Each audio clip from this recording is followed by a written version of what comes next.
Starting on August 29, 2005, the biggest catastrophe to ever befall an American city in peacetime took place in New Orleans.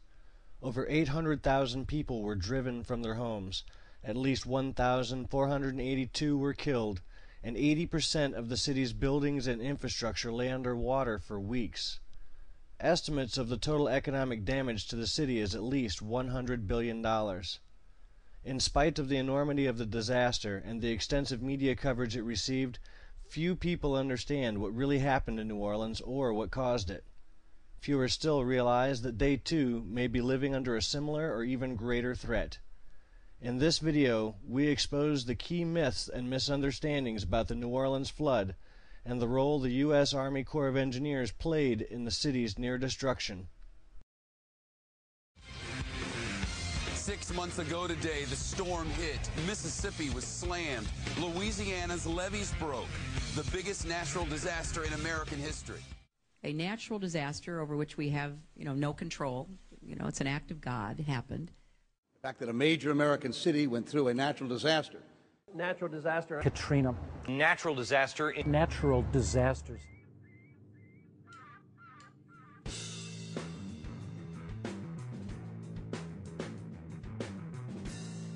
The number one myth about what happened in New Orleans is that it was a natural disaster. This is false. Though the storm did do some wind damage to the city, this damage could have been repaired within a few months, if not weeks. What catastrophically damaged 80% of the city was flooding, and the flooding was caused by a major systematic failure of the federally engineered U.S. Army Corps of Engineers levee system. The levees and flood walls, designed and built at the cost of millions of U.S. taxpayer dollars, failed in 53 different places. In two neighborhoods, Lakeview and the lower Ninth Ward, levee walls totally collapsed, sending walls of water crashing into homes and businesses at velocities capable of moving structures off of their foundations and tossing cars like toys. Other neighborhoods sat in salty or brackish contaminated floodwater for a month or more, because dozens of pumps were rendered useless due to canal wall failures along the discharge channels. Ray Seed, a professor of civil engineering at the University of California at Berkeley, who participated in an in-depth study of the New Orleans flooding, called it the most expensive engineering failure in American history, and quite possibly the second most expensive in human history, second only to Chernobyl. The catastrophic flooding of New Orleans was an engineering disaster, not a natural one. Here's what you need to know. President Bush can propose to pledge another billion or $100 gazillion into rebuilding New Orleans. It doesn't matter. You can't change New Orleans' doomed geography.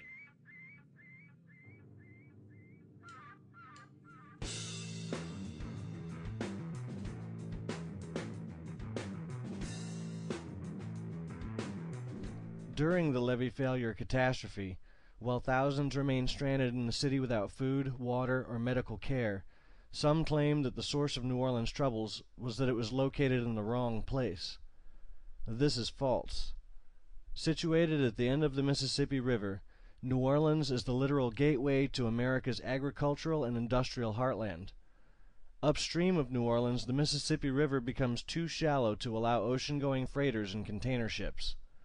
Therefore, New Orleans and the land it sits on has historically been, is now, and in all likelihood will probably always be, one of the most important ports and transshipment points in the United States. New Orleans used to be much better protected against the impact of hurricanes and other storms. When it was founded, the city was located 125 miles from the Gulf of Mexico, and sheltered by hundreds of square miles of wetland, which acted as a buffer against storms and storm surges. The reckless dredging of over 10,000 miles of canals by the U.S. Army Corps of Engineers, as well as oil and shipping interests, has fractured and undermined this protective barrier. To date, almost none of this damage has been repaired, and what is left of the natural marsh continues to erode. The article outlines how New Orleans sits way below sea level in a great big bowl.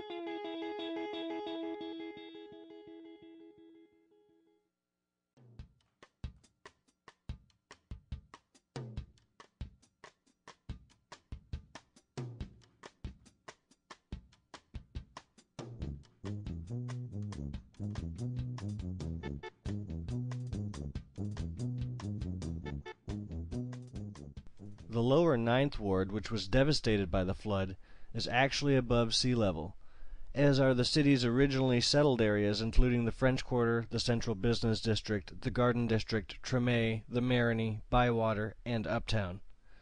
While it is true that parts of New Orleans are below sea level, New Orleans is not the only coastal city that faces flooding challenges.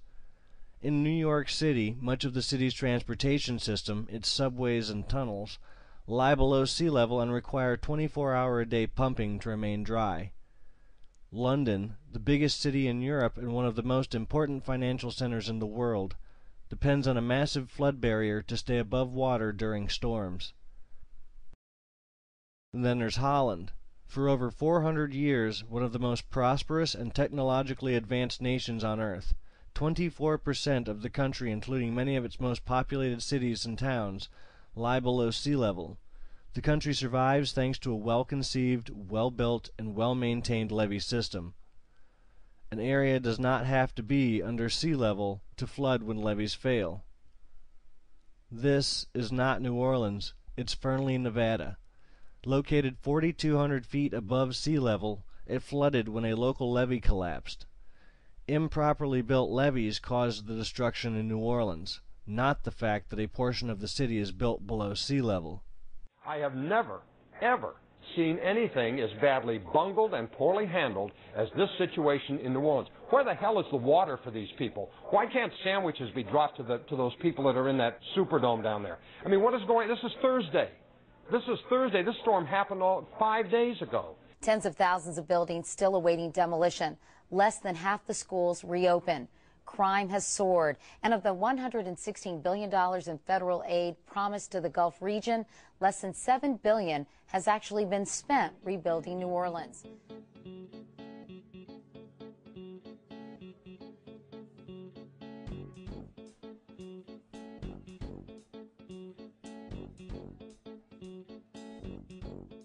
There are taxpayer-funded U.S. Army Corps of Engineers projects in all 50 states.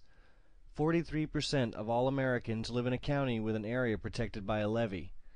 In 28 states, some levees have been declared by the Corps itself as being in a state of active failure. Here is a short list of American cities that are affected: Detroit, Louisville, Nashville, Pittsburgh, Memphis, Baltimore, Kansas City, Omaha, Portland, Seattle, Honolulu, Jacksonville, Savannah, Albuquerque, Los Angeles, Sacramento, and even Washington, D.C. Many of these places have levees that are in worse condition than the New Orleans levee system was before it failed. Somebody has just dumped rock here. You have to put in engineered rock in order to make this a strong levee. You've got junk holding the levee up here. 100 yards that way, millions of dollars worth of homes. Funny how that works.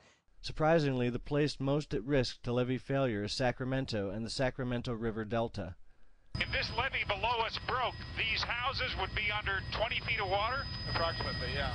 Here in Sacramento, two of California's great rivers come together, the Sacramento and the American. And that means trouble right here in River City, with a huge new population growing behind aging, crumbling levees. Levee failures here would not only devastate cities like Sacramento and Stockton, it would also result in seawater contamination of the only source of fresh water for over 23 million Californians, and render the supply unusable for years. If a hurricane such as Katrina ever visited New Orleans again, I'm convinced that the work that the Corps will be doing, as I've described, will prevent any catastrophic flooding. There will be some flooding, but no catastrophic flooding that has occurred.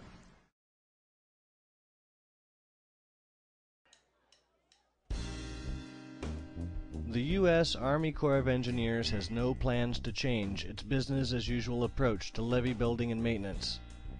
With a few rare exceptions, no political figures appear interested in examining, let alone addressing, the situation at all. Currently, the U.S. Army Corps of Engineers is without meaningful oversight, and it's just a matter of time before the catastrophe that struck New Orleans is repeated in other parts of the country.